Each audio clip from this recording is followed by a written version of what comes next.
Jadi untuk mengaktualkan diri, yang pertama cobalah untuk jadi orang baik. Ini kalimatnya ini kelihatan sederhana sekali, tapi dijalankannya panjang. Gimana Pak jadi orang baik itu? Kalian sudah tahu sebenarnya. Hidup itu selalu pilihan antara dua. Mana yang baik dan mana yang tidak baik. Dan kamu tahu sebenarnya mana dari yang baik dan tidak baik itu. Atau mana yang sangat baik, mana yang baik saja. Itu kamu juga sudah tahu. Jadi pokoknya jalankan saja yang baik, yang baik. Pagi-pagi mau kuliah, hujan-hujan gini enaknya tidur. Tidur apa kuliah ya? Itu kalau kamu mikirnya sedang sehat, kalau ayo enaknya tidur sama kuliah. Itu kan pilihan yang baik itu kan tetapnya harusnya kuliah. Dan kamu sudah tahu itu. Tidak perlu nyari referensi, nyari dalil. Kamu sudah tahu. Tidak usah, kan kita kadang-kadang ngopo-opo dicari dalilnya. Tidak. Sangat banyak hal baik yang dengan akalmu saja kamu sudah tahu bahwa itu baik. Cari dalilnya pasti ada, tapi nunggu nyari dalil kan kesuwen. Kapan kamu jalankan kebaikannya, sudah jalani saja. Jadi berusaha untuk jadi orang baik. Lakukan yang kamu pandang berharga. Jadi yang kamu pandang berharga itu maksudnya apa? Nanti ada pilihan-pilihan dalam hidupmu. Carilah yang ranking 1. Ranking 1 itu yang paling berharga, paling bernilai dalam hidup. Mungkin hari ini kamu sibuk urusan, Pak, saya harus kerja dulu, belajar dulu, pacaran dulu, nikah dulu, apa dulu. Tapi kan kamu kan punya tata nilai dalam hidupmu. Pilihlah yang menurutmu ranking 1. Mana yang kamu nomor satukan sekarang. Itu biasanya yang paling berharga dalam hidup. Terus ambil resiko dan tanggung jawab. Hidup itu memang ketika kamu memutuskan, di balik keputusan itu ada resiko dan tanggung jawab. Kalian harus mau itu. Kalau kalian tidak mau resiko dan tanggung jawabnya, biasanya kalian enggan memutuskan atau tidak jadi memutuskan. Terus utamakan kepuasan yang batini. Jadi utamakan itu bukan berarti yang tidak batin ditinggal, tapi kepuasan yang sifatnya batinnya lebih penting daripada kepuasan-kepuasan yang artifisial sementara. Lupa tadi kan ada yang fisik ya. Kepuasan fisik itu kan puasnya dirasa di batin. Makannya fisik, tapi leganya karena sudah kenyang kan batinnya. Maka jangan fokus di makan enaknya. Kalau dimakan enaknya tidak ada habisnya. Tapi fokuslah bahwa kamu sudah puas apa belum? Sudah kenyang apa belum? Habis minum sudah lega apa belum? Kalau sudah ya sudah. Di kepuasan batin. Itu yang membuatmu tidak dikejar-kejar terus kebutuhan-kebutuhan kecil. Carilah kebenaran itu pasti. Berikan cinta tanpa syarat. Ini yang indah diteorikan, susah dijalankan.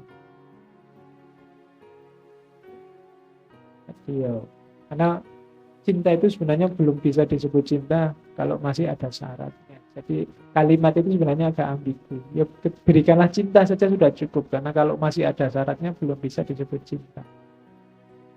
Ya. Oke, tidak usah saya lanjutkan, nanti banyak yang sedih. Terus selanjutnya adillah. Kalau ini ya, adil itu penuhi semua kebutuhan tadi sesuai porsi dan proporsinya. Jangan kekurangan dan jangan berlebihan. Harus pas. Adil pada dirimu, adil pada orang lain. Ini di antara strategi-strategi aktualisasi diri. Terus penghalangnya ada beberapa. Yang pertama, biasanya orang tidak sukses mewujudkan potensinya karena yang pertama kurang wawasan, kurang pendidikan, kurang ilmu. Jadinya harusnya dapatnya 100, mungkin cuma dapat 20, 30, 40. Kenapa? Ilmunya tidak ngerti. Jadi ini penghalang. Makanya Saya selalu mendorong belajar terus, belajar terus, belajar terus. Tambah wawasanmu terus. Semakin luas wawasanmu, semakin akan tergali banyak potensi dirimu yang luar biasa. Kemudian kadang-kadang juga salah asuh. Kadang-kadang mungkin tipe pengasuhan tertentu menyebabkan seseorang jadi penakut, seseorang jadi pengecut, seseorang tidak berani ngambil resiko, macam-macam. Jadi saat dewasa dia tidak bisa mengaktualkan dirinya, mungkin dia sangat tergantung akhirnya dengan orang lain. Overproteksi atau overpermisif. Overproteksi itu apa-apa dikendalikan, diatur. Overpermisif itu apa-apa dibolehkan, dilepaskan. Ini pengasuhan yang salah. Terus Maslow juga punya belajarlah dari zona kompleks. Zona itu kalau bahasa Islam itu Yunus. Peristiwanya Nabi Yunus. Ada kasus apa dengan Nabi Yunus? Nabi Yunus itu fear of own greatness, evasion of one destiny, running away from one's own best talent. Nabi Yunus itu, ya beliau Nabi, jadi punya potensi yang luar biasa. Punya daya yang luar biasa, anugerahnya Allah yang luar biasa. Cuma kan ceritanya Nabi Yunus itu dakwah ke masyarakatnya, tidak ada yang menyambut. Dakwahnya Nabi Yunus itu di daerah Mosul, sekitar Irak sana. Konon kabarnya sudah dakwah bertahun-tahun, jamaahnya cuma 2. Masih mending ngaji filsafat ini. Bolak-balik diancam oleh Nabi Yunus, kalau kamu masih durhaka terus, Allah akan menurunkan siksanya. Nah, ceritanya sudah putus asa Nabi Yunus, terus merasa, ini pasti siksanya Allah akan datang sebentar lagi. Sebelum siksaannya datang, aku tak pergi saja. Nah, itu kompleks itu semacam kekurangan penyakit jiwa. Istilahnya dipakai dalam zona kompleks itu orang yang lari dari tanggung jawab. Versinya Maslow menjelaskannya. Kemudian padahal dia punya great talents, dia punya kemampuan yang luar biasa, bakat yang luar biasa, tapi bakat ini tidak digunakan. Lari dari takdirnya dalam tanda petik. Banyak orang kayak gini. Kalian itu potensinya luar biasa, jangan lari. Kayak Nabi Yunus itu kan terus diingatkan oleh Allah, akhirnya harus bertobat di dalam perutnya ikan nun. Ada yang bilang 40 hari, ada yang bilang 7 hari, ada yang bilang 3 hari, ada yang bilang ditelan waktu duha, dikeluarkan waktu sore. Pendapatnya macam-macam tentang Nabi Yunus. Tapi yang jelas di situ dia menyesal, baru sadar bahwa dia melakukan tindakan yang salah. Sehingga nanti beliau punya kalimat favorit yang luar biasa itu kan, la ilaha illa anta subhanaka inni kuntu minadz dzalimin. Jadi itu ketika dia berada dalam kegelapan. Yang ini diambil oleh Maslow untuk gambarannya semacam itu. Kita itu sebenarnya punya potensi yang luar biasa. Jangan lari dari tanggung jawab. Anugerah itu bareng sama tanggung jawab. Kita harus berani, berusaha, disiplin, dan mengontrol diri untuk mencapainya.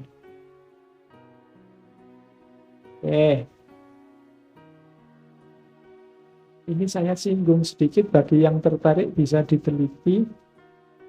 Puncaknya self-actualizer itu ada namanya peak experience.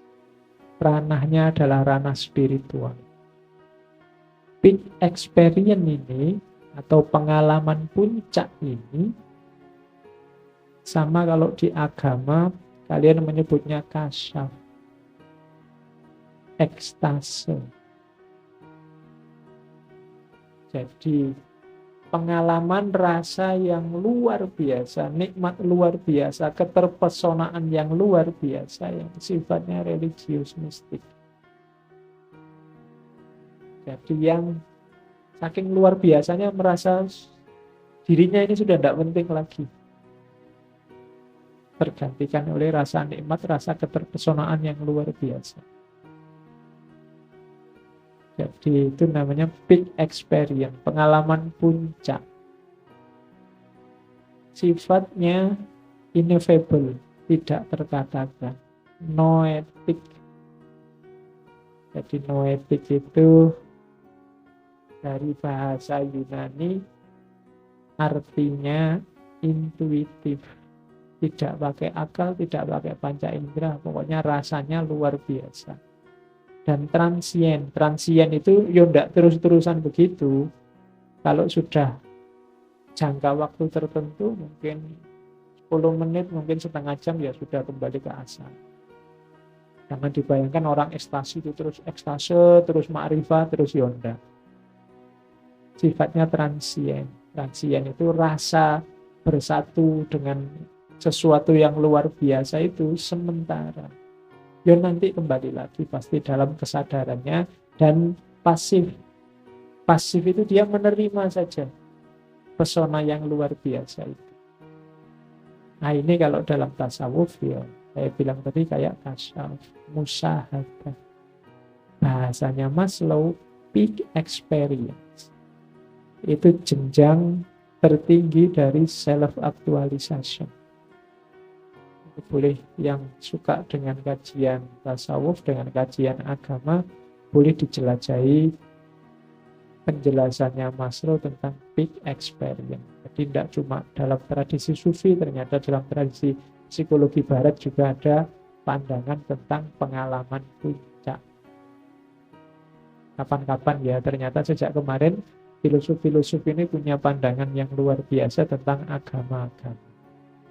Besok nanti kapan-kapan kita ada sesi psikologi agama.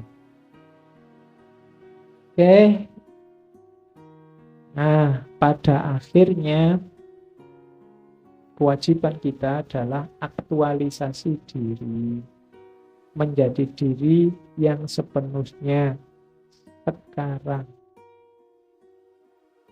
I can feel guilty about the past. Apprehensive about the future, but only in the present can I act. Mungkin aku merasa bersalah terhadap masa lalu, berharap pada masa depan. Tapi yang jelas, aku harus melakukan sesuatu sekarang. The ability to be in the present moment is a major component of mental wellness. Kemampuan untuk hidup sekarang, saat ini, dan di sini adalah unsur paling utama kesehatan mental. Jangan hidup di masa lalu dan jangan hidup di masa depan. Berharap akan masa depan tidak masalah, kecewa terhadap masa lalu tidak masalah, tapi hiduplah di masa kini. Dari situ nanti titik awal kamu bisa jadi dirimu sepenuhnya. Kalau kamu masih terkungkung oleh masa lalu atau masih belum bangun oleh mimpimu akan masa depan, kamu belum bisa jadi dirimu sepenuhnya. Jadilah dirimu sepenuhnya sekarang. If you plan on being anything less than what you are capable of being, you will probably be unhappy all the days of your life. Kalau kamu merencanakan menjadi sesuatu yang kurang dari kemampuanmu yang sesungguhnya, engkau mungkin akan tidak bahagia sepanjang hidup. Kalau kamu bisa jadi orang besar, jangan bercita-cita jadi orang kecil. Betul ya. Kalau kamu sebenarnya mampu untuk lulus cum laude, kejarlah sampai cum laude. Kalau tidak, kamu akan kecewa sepanjang hidup. Kalau passionmu adalah seni, masuklah ke ranah seni, karena kalau tidak, kamu akan gelisah terus sepanjang hidup. Kalau passionmu adalah dagang, masuklah ke ranah bisnis, karena kalau tidak, kamu akan tidak bahagia sepanjang hidup. Don't worry when you are not recognized, but strive to be worthy of recognition. Tidak usah takut tidak diakui orang lain, tapi berusahalah untuk kamu jadi orang yang layak untuk diakui.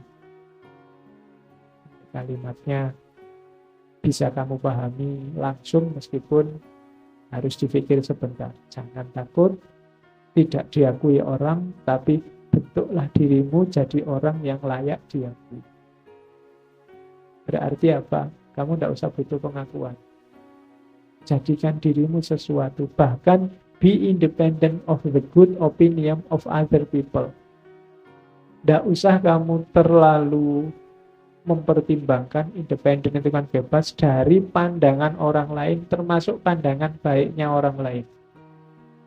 Karena kadang-kadang kalau targetmu adalah pandangan baiknya orang lain, kamu memutuskan itu sesuai keinginan mereka dan bukan keinginanmu. Jadi, wah, katanya temanku kalau pakai baju ini kelihatan ganteng ya, meskipun agak gatel-gatel gimana gitu. Misalnya, akhirnya kamu pakai terus sambil merasa gatel. Kenapa? Demi pandangan baiknya orang lain. Jadi justru kadang-kadang yang menjatuhkan kita itu bukan pandangan jeleknya orang. Kalau pandangan jeleknya orang kan menyikapinya gampang, tapi pandangan baiknya orang. Wah, kamu ini mahasiswa yang soleh. Begitu disebut gitu, wah kita terus gayanya kayak soleh tenanan. Padahal passionmu enggak gitu kan, kamu tersiksa sekali. Kemana-mana harus bergaya jadi orang soleh. Nah, itu yang sering menghambat aktualisasi diri. Terus, ya, pilihanmu hanya dua. You can choose go back towards safety or forward toward growth. Jadi kamu bisa milih untuk mundur ke belakang atau maju ke depan. Tumbuh, semakin berkembang, semakin sempurna, semakin sempurna. Kalau tidak, ya kamu akan setback kembali ke belakang, tidak jadi dirimu seutuhnya. Itu yang harus kita hati-hati. Terus, ini sama saja penjelasannya, aktualisasi diri itu akan membuat orang memahami diri, punya simpati terhadap orang lain, punya rasa pada manusia yang lain. Mereka akan merasa akrab, merasa terhubung dengan semua orang. Jadi jangan takut, Pak, kalau saya aktualisasi diri nanti jadi egois, pinter dewe besar. Enggak. Otomatis ketika kamu teraktualkan potensimu, kamu akan bisa nyambung dengan banyak orang. Kamu akan bisa empati seperti tadi. Kamu bisa bersimpati pada orang lain. Itulah teori hierarki kebutuhannya Maslow. Saya bawa kalimat bagus dari Maslow. If the only tool you have is a hammer, you tend to see every problem as a nail. Kalau satu-satunya alat yang kamu miliki hanya palu, maka engkau akan cenderung melihat setiap masalah sebagai paku. Itu yang saya sebut wawasan jangan sempit. Kalau wawasanmu sempit, kamu hanya melihat masalah dengan wawasanmu itu, dengan senjatamu itu. Saya sering bilang ilmu itu kan kayak senjata. Maka harus banyak dan macam-macam. Kalau senjatamu hanya satu, nanti ya kamu olah apapun dengan senjatamu itu. Karena kamu punyanya palu, kemana-mana ya alatnya palu. Mau makan pakai palu, mau mandi pakai palu, mau semuanya kamu anggap paku yang harus dipukul. Kenapa? Karena alat yang kamu punya hanya alat pukul. Solusinya apa? Tambah ilmu, tambah wawasan. Biar tidak hanya palu yang kamu miliki. Hidup ini senjata butuh macam-macam. Kalau pas mandi kamu butuh cedok, kalau pas makan kamu butuh sendok. Kalau untuk motong pohon kamu butuh kapak. Kalau kamu motong pohon pakai cedok, ya tunggulah sampai kiamat ndak roboh-roboh. Gitu loh. Jadi ini sindiran dari Maslow. Kenapa kok banyak orang kemana-mana mukul. Dia punyanya cuma palu, tidak punya yang lain. Kan kamu sering Mbok jangan maki-maki, lo dia bisanya cuma maki. Yang lain tidak bisa. Dia bisanya cuma itu, mau kamu nyuruhnya sampai capek juga tidak bisa. Dia punyanya cuma palu, jadi kemana-mana dia cuma malu. Oke, jadi itu nasihat dari Maslow. Ada kalimat lagi yang mungkin sering kita kutip di ngaji filsafat ini. Maslow juga ngomong hal yang sama. All of life is education, and everybody is a teacher, and everybody is forever a pupil. Seluruh hayat kita adalah pendidikan, setiap orang adalah guru, dan setiap orang sekaligus juga adalah murid. Jangan ada momen hidup kita yang tidak belajar, tidak pendidikan. Jangan ada di antara kita yang tidak mau jadi guru atau tidak mau jadi murid. Kita harus siap jadi guru dan juga siap jadi murid. Dua-duanya berkaitan. Guru yang tidak mau jadi murid, itu ilmunya mandek. Murid yang tidak mau jadi guru, ilmunya tidak manfaat. Tidak ada gunanya. Dua-duanya nyambung, kamu putar terus. Kamu harus selalu anytime murid dan anytime guru. Dan jadikan setiap detik hidup kita adalah pendidikan. Oke, alhamdulillah. Abraham Maslow kita berakhir.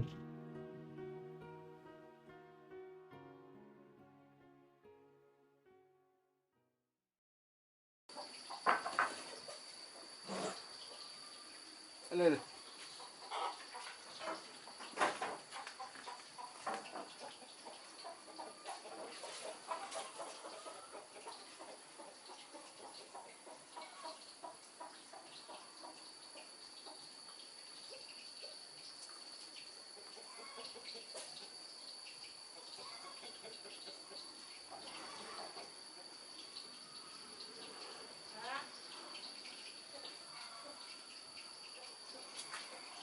Masak nih.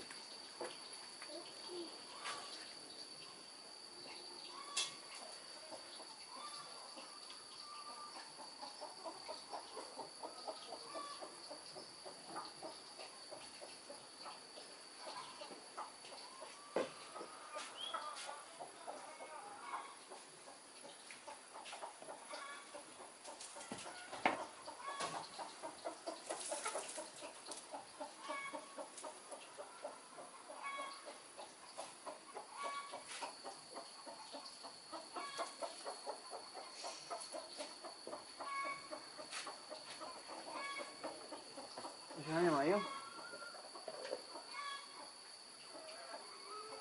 Nih.